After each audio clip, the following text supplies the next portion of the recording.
വേഗം ഉണ്ടാക്കാൻ പറ്റുന്നൊരു ചിക്കൻ റോസ്റ്റിൻ്റെ റെസിപ്പിയാണിന്ന് ആവശ്യമായിട്ടുള്ളത്. ഒരു 1/4 കിലോ ചിക്കനെ ഞാൻ എടുത്തിട്ടുള്ളൊരു 7 പീസ് ഉണ്ടാവും. ജസ്റ്റ് ഒന്ന് കഴുകി വൃത്തിയാക്കി വയ്ക്കുക. അതിലേക്ക് ലേശം ഉപ്പും മഞ്ഞൾപ്പൊടിയും കൂടെ ചേർത്ത് ഒന്ന് മിക്സ് ചെയ്തിട്ട് എല്ലാ ഭാഗത്തേക്കും എത്തുന്ന രീതിയിലോട്ട് ഒന്ന് മിക്സ് ചെയ്തിട്ട് ഒരു 10 മിനിറ്റ് ഒന്ന് റെസ്റ്റ് ചെയ്യാൻ വയ്ക്കുക. അപ്പോൾ ആ എല്ലിൻ്റെ ഉള്ളിലിരിക്കുന്ന ബ്ലഡും കാര്യങ്ങളൊക്കെ ഒന്ന് പുറത്തേക്ക് ഇറങ്ങി വരും. പിന്നെ അതൊന്നുകൂടെ ഒന്ന് വാഷ് ചെയ്തെടുത്ത് കഴിഞ്ഞാൽ കുറേ കൂടെ ക്ലീൻ ആവും. അതിന് വേണ്ടിയിട്ടാണ് അങ്ങനെ ചെയ്യുന്നത്. നന്നായിട്ടൊന്ന് ഇതുപോലെ മീറ്റ് ഏതായാലും ഇതുപോലെ ഒന്ന് ചെയ്ത് കഴിഞ്ഞാൽ കുറേ കൂടി ഒന്ന് ക്ലീൻ ആയി കിട്ടും. പിന്നെ 3 സവോള, 2 പച്ചമുളക്, ഇത് രണ്ടും ചെറുതായിട്ട് നുറുക്കിയെടുക്കാം. ചെറുതായിട്ട് നുറുക്കി മാറ്റി വയ്ക്കുക. നമ്മൾ മഞ്ഞൾപ്പൊടിയും ചേർത്ത് കഴുകിയ മീറ്റ് ഉണ്ടല്ലോ, അതൊന്നും കൂടെ വെള്ളത്തിൽ വാഷ് ചെയ്തിട്ട് അതിലേക്ക് നമ്മുടെ ചിക്കൻ ഫ്രൈ ചെയ്യാൻ ആവശ്യമുള്ള ഉപ്പ്, മഞ്ഞൾപ്പൊടി, മുളക് പൊടി, ഗരം മസാല, ഇഞ്ചി വെളുത്തുള്ളി പേസ്റ്റ്, പെപ്പറിൻ്റെ പൊടി, ഇത് ഇത്രയും കൂടെ ചേർക്കുക. ഇതെല്ലാം കൂടെ ചേർത്ത് നന്നായിട്ട് കൂട്ടി യോജിപ്പിച്ച് മസാല എല്ലാ ഭാഗത്തും എത്തുന്ന രീതിയിലേക്ക് അതൊന്ന് മിക്സ് ചെയ്ത് ഒരു 20 മിനിറ്റ്സ് റെസ്റ്റ് ചെയ്യാൻ വയ്ക്കാം. പുറത്ത് തന്നെ വെച്ചാൽ മതി, ഫ്രിഡ്ജ് വെക്കണം എന്നില്ല, റെസ്റ്റ് ചെയ്യട്ടെ. അതിന് ശേഷം ഒരു പാന് അടുപ്പിൽ വെച്ച് ചൂടാക്കി വെളിച്ചെണ്ണ ചേർത്ത് എണ്ണ ഒന്ന് ചൂടായി തുടങ്ങുമ്പോൾ നമ്മൾ റെസ്റ്റ് ചെയ്യാൻ വെച്ച മാഗ്നേറ്റഡ് ആയിട്ടുള്ള ചിക്കൻ പീസസ് എണ്ണയിൽ ലോ ഫ്ലെയിമിൽ ഒന്ന് ഫ്രൈ ചെയ്തെടുക്കാം. ഒത്തിരി ഡീപ്പ് ഫ്രൈയോ അല്ല, നമ്മൾ കറക്റ്റ് ചിക്കൻ ഫ്രൈ ഉണ്ടാക്കുന്ന പോലത്തെ രീതിയിൽ ഡീപ്പ് ഫ്രൈ ഒന്നും ചെയ്യേണ്ട.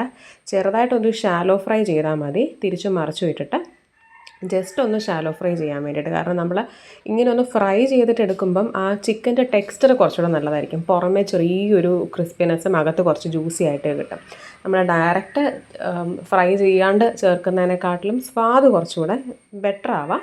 ഒന്ന് ചെറുതായിട്ടൊന്ന് ഫ്രൈ ചെയ്തിട്ട് ചേർക്കുമ്പോഴാണ് നമുക്ക് ഈ ഫ്രൈ ചെയ്യാൻ ഉപയോഗിച്ച എണ്ണ തന്നെ ലാസ്റ്റ് നമുക്ക് ആ ഉള്ളിയൊക്കെ ഒന്ന് റോസ്റ്റ് ചെയ്തെടുക്കാനായിട്ടും ഒക്കെ ഈ എണ്ണ തന്നെ യൂസ് ചെയ്താലും മതിയാവുമായിരിക്കും. അപ്പം ആദ്യം ചിക്കൻ ഒന്ന് ഫ്രൈ ചെയ്ത് ചിക്കൻ ഒന്ന് മാറ്റി വയ്ക്കുക.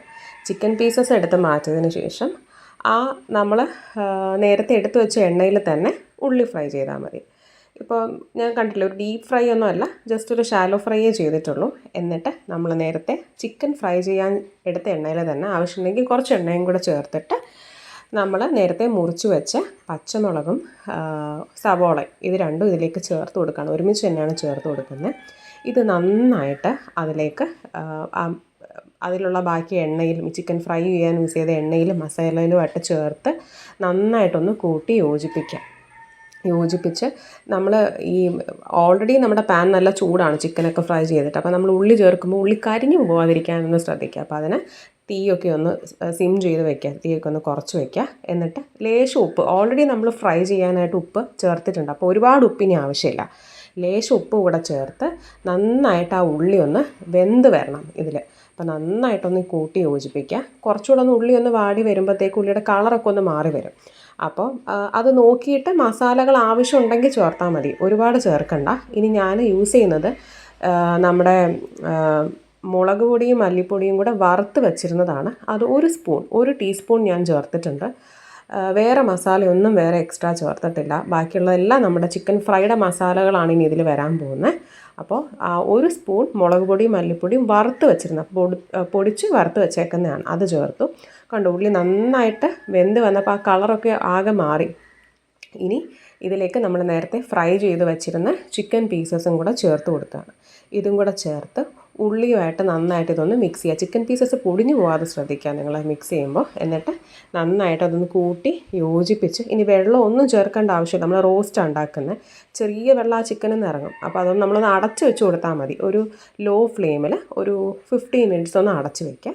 അതിനുശേഷം തുറക്കുമ്പോൾ അതിൽ നിന്ന് കുറച്ച് വെള്ളമൊക്കെ ഇറങ്ങി കുറച്ച് ഇതുമായിട്ടൊന്ന് മിക്സ്ഡപ്പ് ആയിട്ടുണ്ടാകും. കുറച്ച് കറിവേപ്പില കൂടെ ചേർത്ത് ഗാർണിഷ് ചെയ്തെടുക്കാം. നമ്മുടെ ഈസി ടേസ്റ്റി ചിക്കൻ റോസ്റ്റ് ഇവിടെ റെഡി ആയിട്ടുണ്ട്.